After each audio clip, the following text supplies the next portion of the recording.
so-called flying saucers. There's a whole fleet of them. Look on the ASA. It's rotating.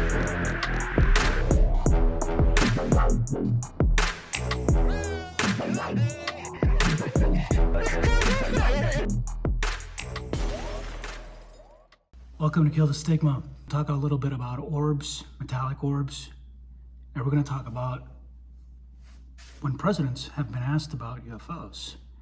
And we're going to read their body language. And also, the first case that I'm going to start with is an actual UFO case with President Joe Biden. Yes, sir. Let's go. That's insane, Peter. So the F-35s are enforcing a presidential TFR over Los Angeles, over LAX. Give us a yes, give us a no. If you want to keep seeing this, it's every few minutes. We got something flying in the way. Oh, really? I didn't see it. I'm not too sure to what it was. Oh my goodness. Yeah, someone's gonna have to watch the replay and see what that was. Something. Hold on. What was that? It was going in the opposite direction. Gonna have to see the replay Flying on that. above. Give us a yes, give us a no. If you want to keep seeing this, keep seeing this. Amazing. Look at this. This is why Joshua is the best camera in the entire world. You're enjoying his work right now. We saw something else flying above too. Jeez Louise, Joshua's spotting the UFOs, man. Are you Saw ready? that? Someone has to watch the replay on that one too. Who's gonna see the replay? Something shiny that was like, it was moving around weird. It could have been a bird. Yeah. His work right now. His work right now. Josh was spotting the UFOs today. It's far. That is so far away. That is over Long Beach, specifically Seal Beach. That's insanely far. There we go. Do we have anyone? Oh! Yes! What is that? Oh, that's it. Hold on That's a one minute. of the things. Is that it? Is that one of the UAPs that we've been talking about? I'm kind of scared of looking at this. Hold on a minute, guys. This is one of the UAPs that we've been looking at. Is this it, Josh? You know, Peter, that doesn't look like... I'm not sure what that is. Could it be a balloon? I'm thinking balloon. Yeah? Yeah. Or are you just saying that to keep the certain No, authorities really. away? What do you guys think? That was pretty interesting. That was, I mean, it's a UFO buzzing the President of the United States. When it comes to national security, it doesn't get more serious than the President of the United States. I think he's just another human being, and I don't, whatever. But, you know, that's as serious as it gets. And this thing is literally inside the perimeter of the F-35s. I mean, think about if that was Russia or China or something like that, right? How much of a big deal would that be? But it's an unknown, and I don't know if it's conspiracy and suppression. There was an article in USA Today, which is a pretty reputable newspaper, and there was rumors that their article was getting suppressed. People couldn't find it. I was able to find it, but you know, it's interesting. And their article was actually Mick West, who's the bunker, you know, but they allegedly, that's what the rumors are, that they suppressed that information. And yeah, I mean, I think The Hill did a piece on it, maybe News Nation. I'm not sure. And then the USA Today, but it wasn't much. It was crickets. And, you know, you got to wonder, like, what the hell is going on? Is it just lack of balls? Like, is it like people that are scared of the stigma, or is it conspiracy? Is it lack of interest? Is it just, you know, people don't want to know the truth about this? You know, maybe you offer them the red pill and the blue pill, and they're like, you know, can I take 5 of the blue pills? You know, then they start ingesting it in other ways. Okay, never mind. Apologize for that. But yeah, you know, I wonder sometimes how much people want this information, and how much of this is conspiracy, how much of this is just lack of balls, right? Like, I remember seeing this last week, I'm sorry, this guy, like, basically, like, he was like, you know what, I'm gonna shoot for the UFO question, the alien question. No one seems to care anyway.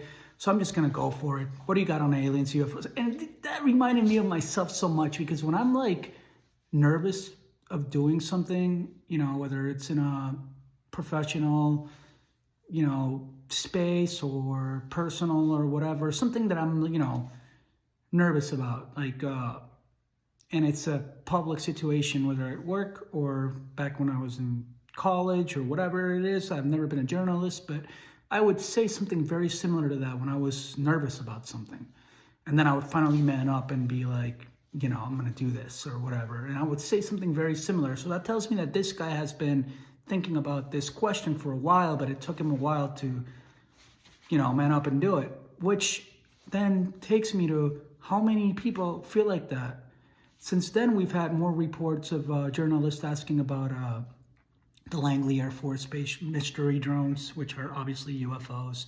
I actually did see a really good piece on that was basically saying, or asking, right? They were doing this investigation. This guy was saying it's probably China. And if this is what it'll take, we have to say mystery drones so people can basically chase their tail and get confused. Like, oh, whatever. It is what it is. If that's what you got to do. But, you know, yeah, this is the President of the United States. Bottom line. President of the United States and crickets. So this is as serious as it gets, guys.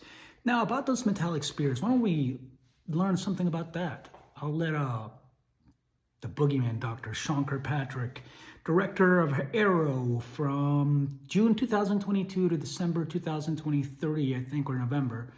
He was the first director. A lot of people don't like him. He was basically brought to downplay the whole thing, and there's a lot of rumors, basically, that he's involved in a conspiracy to cover this up, and there's some legitimacy to that. You have some serious people doing those allegations, and there's videos of him attending briefings of Skinwalker Ranch in 2018. Why would you be the one in a briefing in 2018 when you allegedly had no interest on this topic before 2022? So there's, yeah, not sure, but anyway, let's let him do the talking. Reported UAP characteristics to these fields, mostly round, mostly 1 to 4 meters, white, silver, translucent, metallic, 10,000 to 30,000 feet, with apparent velocities from stationary to Mach 2. No thermal exhausts usually detected. We get intermittent radar returns, we get intermittent radio returns, and we get intermittent thermal signatures. That's what we're looking for and trying to understand what that is. Next slide. So I'm going to walk you through 2 cases that we've declassified recently. This first one is an MQ-9 in the Middle East, observing that blow up, which is an apparent spherical object via EO sensors. Those are not IR. If you want to go ahead and click that and play it, you'll see it come through the top of the screen. There it goes, and then the camera will slew to follow it. You'll see it pop in and out of the field of view there. This is essentially all of the data we have associated with this event from some years ago. It is going to be virtually impossible to fully identify that just based off of that video. In the beginning, he's showing a graph of the most seen UAPs, and he also talks about the radio frequencies. There's a box there. They say they're getting hits from 1 to 3 gigahertz and 8 to 12 gigahertz. And I've also heard other frequencies, and you know, I wonder if those are different non-human intelligence groups. It's also interesting that it was from 1 to 3 gigahertz. I don't know much about frequencies. I'm not going to pretend, but we do know that we were talking actually a briefing that he got in Skinwalker Ranch, which is a whole nother episode. But when the UAPs show up there and things get weird, this 1.6 frequency shows up, and allegedly the military is seeing that too, not just in Skinwalker Ranch, but around the world. So that's interesting, the 1.6 gigahertz. And also, we're going to talk about now presidents and how they react to the UFO question, okay? So Yeah. And also, I want you guys to ask yourself, what the heck is going on with these metallic spheres? There are rumors out there that say that they're like a defense to the planet, but I don't really have enough evidence for that, but it is interesting that they do so much reconnaissance around military and that they're buzzing the freaking president of the United States, you know? And there has been anecdotes of these metallic orbs fighting other types of UFOs. I wish I had the evidence. I don't, but it's interesting. And I've the people that have said it, you know, George Knapp, I think, was one of them. And yeah, I don't know if that's true, but it's interesting that they've been seeing so much and they've been seeing a lot. So these like little probes, or what the heck is going on? I don't know. Anyway, let's go to presidents getting asked about UFOs. Obama talks UFOs with talk show host James Corden. There's footage and records of objects in the skies that we don't know exactly what they are. We can't explain how they moved, their trajectory. And so, you know, I think that people still take seriously trying to investigate and figure out what that is. Mr. Obama says UFOs were actually one of the first things he asked about after taking office, but he did not say whether he thought UFOs were alien in origin. So he sounded pretty serious there. I mean, that was in 2021, but still, I mean, I don't know, you still have skeptics and debunkers that they try to, no, there's nothing weird going on, it's just mistakes. Dude, that's Barack Obama, okay? That's the freaking former president of the United States, and he's like, well, first, actually, I think he makes a joke about, like, you can't tell us or whatnot, and they didn't play it there, but it's interesting how serious he got and how serious he sounded, and when he said that they don't understand how these things move, they don't you know, basically, it's impossible, we don't get it. We're seeing things that should not happening, is what I understand from him saying, that they don't understand how they're, you know, they move or whatnot. So I think it's really interesting. And that's just one president. Let's see what some others have to say. Or if it happened, did you go through the secret files, the UFO documents? Because if I was president, that'd be the first thing I did. That was pretty quick. Maybe. Vague, obviously. I love that he knows if he said no, we wouldn't believe him. It would sound like a lie. Yeah. And he weighed the option of yes, not allowed to do that. So, you know, his brain went straight to in between, went maybe, and now he's kind of dealing with the repercussions of whatever that means. He doesn't know what that entails, but he's like, all right, how did that sound? This is a great pause, because if you look at the inner corners of the eyebrows, they're moving up, and you can see these lines at the top of the forehead, and this is very consistent actually with contemplative sadness. Sadness. Oh, yeah. When we're so contemplative would actually typically go more downwards like this, but in sadness, this actually, like, if you showed me this, right? This kind of regrets that answer. Yeah, if you showed me this exact freeze frame and said, "Is this positive or negative?" That's negative. Yeah. The corners of the mouth are turned downwards. You could see a slight U at the top of the chin here, but that's not the important thing, because that's baseline for him. Because he's often compressing the lips, we often see that on the chin. But if you look at those eyebrows and look at the eyes, they look sad. Look, give me something to look at that. Look at that upper face. Yep. Tell me that doesn't look sad. Yep. Grieving or sad. So I think that's what it is. He's going, maybe, and then he's like, well, that wasn't the right answer. That didn't sound, and he's like, I got to live with that. That ain't it. Yeah. It's just interesting that in this one freeze frame, we're seeing what's consistent typically with nothing positive. Yeah. It looks like he's delivering bad news. Exactly. Yep. And, you know, maybe if you condense, like, I can't say, can't talk about that, maybe is a one-word version of that. It is, but it's a terrible choice. It's a bad choice. But this is such an interesting pause here. My daughters asked the very same question. They did? Yeah. Would you be allowed to tell your daughters what was in those files? No. You would not? No. Now that you're out of office, Truthful. you can do anything you want, right? True, yeah. Sorry, I'm just looking at this and realizing that You're not telling in this whole, you know what? You can do anything you want, right? True, yeah. I think it's baseline, that expression of but sadness. I'm not telling you. You're Look, even here, those inner corners are up, those lines are on the forehead.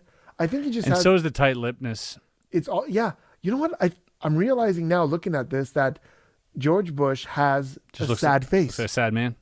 I apologize. I changed locations. I was downstairs in the lobby of my apartment. But yeah, anyway, so what's going on with George Bush? Is he really sad? I don't know. That was a body language analysis. But however, I mean, it's always some weird response. Why don't they just like say like there's nothing to it? Like it's all bullshit, you know? They don't do that. They get uncomfortable or serious or I don't know. It's fascinating. But let's go to another president now. Reggie, do you have a question for our guest this evening? Yes, I do. Tonight's question is... Hello. Hi. With the recent release of Pentagon footage of unidentified aerial phenomena and things like Project Blue Book and ATIP and all of these various things, in your former position and currently with the current information that's released, what's your viewpoint on what these objects that seem to defy all laws of physics are? Well, first of all, that's a legitimate question now. And the short answer, but not the most meaningful one, is I don't know about this. But when I was president and I had a chief of staff, John Podesta, who loved science fiction, we made every attempt to find out everything about Roswell. And we also sent people to Area 51 to make sure there were no aliens in a deep, because Area 51 is very important. Who do you send to Area 51? Oh, if I told you that. No, actually, I sent my Sandy Berger, who passed away sadly a couple of years ago, who was my national security advisor, but I said, we got to find out how we're going to deal with this, because that's where we do a lot of our invisibility research in terms of technology. Like, how do we fly airplanes that aren't picked up by radar and all that?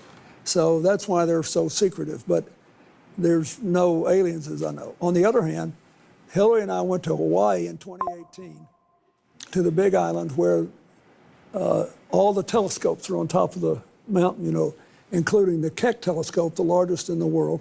And several countries have scientific teams there. So after we toured the telescope, we went down and met with them. And I said, do you guys argue about the likelihood of life in outer space? He said, we have huge arguments. So, not really sure what's going on there with Bill Clinton, but I do have a little bit more context. I'm going to add something to the story that Jack Valet said in Soul Foundation. But to my understanding, Bill Clinton, he did look into it, and he basically said, no, there's, we found no aliens. And yeah, I'm not really sure if that's the truth, right? But it is interesting also how he basically said, when he gets asked about it, he's like, that's a legitimate question. That's serious, basically. And, then he goes into Area 51 and basically ends up talking about astronomers, if they think there's other life in the universe, which is whatever. The question is it here? Honestly, come on.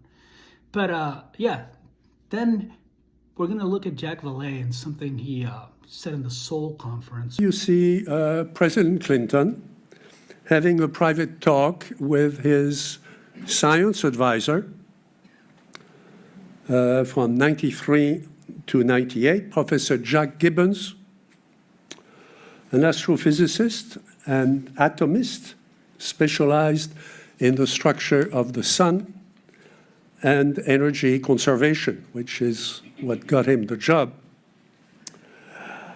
He held this prestigious position at the time when Mr. Lawrence Rockefeller, well-known supporter of American science and the environment, strongly suggested to President Clinton to remove the secrecy and the stigma that surrounded the UFO issue in the US. The problem was a scientific one, but it was mainly political. And as we all know, the secret was not lifted. In February 94, I had the opportunity to listen to Professor Gibbons at the annual meeting of the American Association for the Advancement of Science in this city, in San Francisco, where I was part of a panel about the use of computer networking in the management of crises in industrial and environmental issues. He presented, Dr. Gibbons presented the keynote address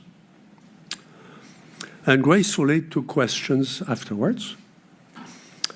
Of course, someone from the audience asked him, how do you advise the President of the United States when Mr. Rockefeller wants him to reveal once and for all the reality of unexplained objects in the planet's neighborhood?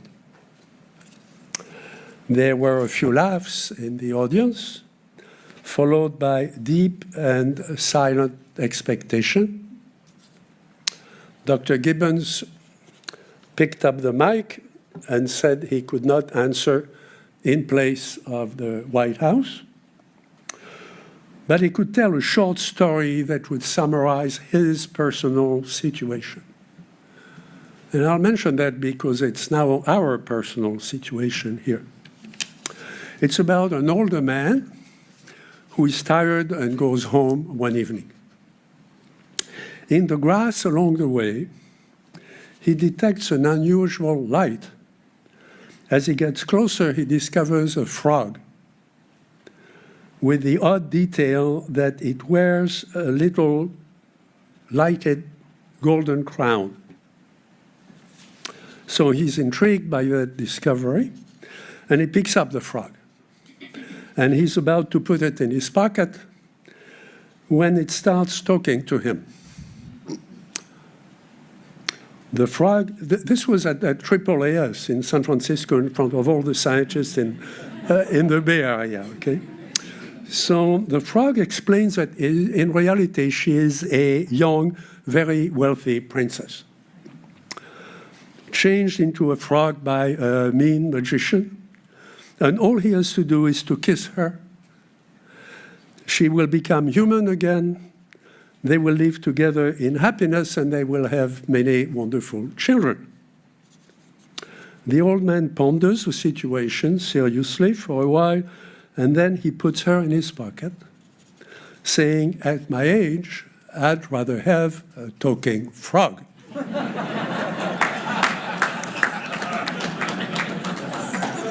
That's funny, but it's also the most clear explanation I've ever heard at the highest level regarding the historical status of the UFO problem in the United States. Remember, this is the advisor, the science advisor to the president. So I like that joke about Jack Valet and the talking frog. I think that, let me see if I understand this correctly, because I'm not really sure. I think what he's saying is the frog offers him this whole, promise and, this great life. She's a queen, whatever, and children. And then the old man, he thinks about it and he's like, I think at this age I'd rather have a talking frog. So I think what he's trying to say is it's too much. It's too much, maybe too weird, right? And I think I'm just going to keep this talking frog. Does that mean that they keep the secret and they also know about this alien tech and they can do what, I don't know, they want with it? I'm not sure. I'm not really sure if that's too much or going too far, but definitely the part of it being too much as a government would make sense. And yeah, that makes a lot of sense to me. The difference is now you have whistleblowers, serious people that are going to Congress, going to the Senate, and basically saying, we don't really know the extent to it because a lot of it's classified, but it seems like it's important, and like the Constitution of the United States is being violated and the executive is out of control. And yeah, there's a lot of serious claims that would actually, affect our democracy. Because it's like, yeah, we don't tell Congress about this. Like with other things we do, but when it comes to the UFO problem, we'll break the law. We'll basically not do what we're supposed to do, which is you tell Congress, right, what you're spending money on, and, there's got to be a check and balances. Apparently that's not what's going on with this issue. And what do? Right? Hopefully they do their freaking job, Congress, and get to the bottom of it. And that's where the public comes in. That's what we got to call our lawmakers, I usually follow the people in UFO Twitter, UFO X, and the leaders of the community, Matt Ford, and there's also a guy called Lester. I forget his last name, but these people will say like, "Yo, call Congress," and that's when I usually pick up the phone. And even though I think it might not make a difference, I do think that if everybody thought that way, we wouldn't get anywhere. So I still do it. So that's what I suggest if you want transparency on this. Anyway, let's do one more president, and then we'll call it a day. There's a lot of interest in the people coming from space, Yes. And I know you're interested in that. Oh, very interested in that. How much did they tell you about that? A lot. Really? Yeah. What'd they tell you? How much can you tell? So how's that work? Is it like super top secret? I can tell, Tell me. Well, based on Hunter Biden, I can say whatever the hell I want, right? But no. But I interviewed a few people. It's never been my thing, I have to be honest. I have never been a believer. I have people that Area 51 or whatever it is. I think it's the #1 tourist attraction in the whole country or something. Area 51 in Las Vegas. Do you know that, right? Sure. I know what it is. So anyway, but it's a big tourist thing. So I interviewed jet pilots that say they saw something. If you saw them, you'd love to have them as your I've had a son. couple in here. Commander David Fravor. Yeah. I had him in, who had that sighting in 2004. Very, very compelling with video evidence, radar evidence. Ryan Graves. I don't believe his name, but I interviewed jet pilots that were solid people. Perfect. I mean, great pilots, great everything. And they said, we saw things, sir, that were very strange. Like a round ball, but it wasn't a comet or a meteor. It was something. And it was going 4 times faster than an F-22, which is a very fast plane, And it was round. So when you were talking to these people, was this something that you were compelled to have conversations about? Was this your personal interest? No, a little bit. It's not a great interest for me, but it's a little interest. I get that question as much as almost any question. Do you think that we have aliens coming, flying around or whatever? What do you think? There's no reason not to. I mean, there's no reason not to think that Mars and all these planets don't have life, because Mars, we've had probes there and rovers, and I don't think there's any life there. Well, maybe it's life that we don't know, but maybe there was life there at one point in time. This is a speculation about Mars, that Mars had an atmosphere at one point in time, a long time ago, that could support life. It also had large bodies of water, but we've had no evidence of even bacterial life that exists on Mars. But it's not been a big thing for me. I mean, when I looked at what China did to this, they would have never done it with me, where they put the balloon up, and a lot of people thought for a little while that was one of these things. So, well, that's a lot of the speculation too, that some of these drones that hover over battleships, that these are Chinese drones, and that they're not UFOs. They could be also. There's some super sophisticated. But I did interview, let's say 3 or 4 guys and without tremendous interest, if you had them.